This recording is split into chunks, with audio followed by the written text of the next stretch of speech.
Today, we're unboxing something every kitchen enthusiast will love, the Bosch TSM6A Grinder.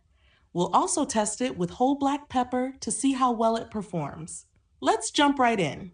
Let's open it up and see what's inside. The packaging looks neat and secure with soft paper for extra safety. Here's the blender lid. And here we have the blender itself. Of course, there's also a manual, but who really needs that, right? The power cable looks a little short.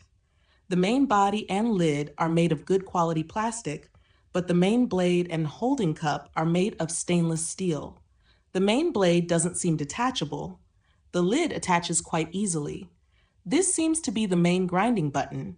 The lid detaches with little effort too. That's it, nothing else in the box. Let's plug it in and see it in action.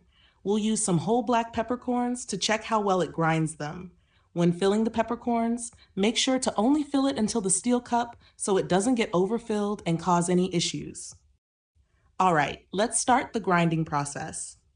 I'll grind them for about 20 seconds, might take less, but just to make sure they're well ground.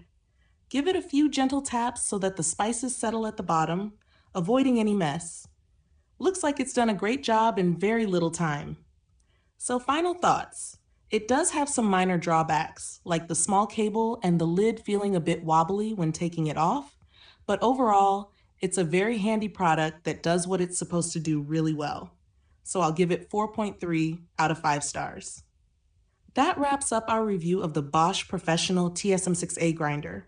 If you're looking for more exciting content, check out our other videos, and as always, have a wonderful day.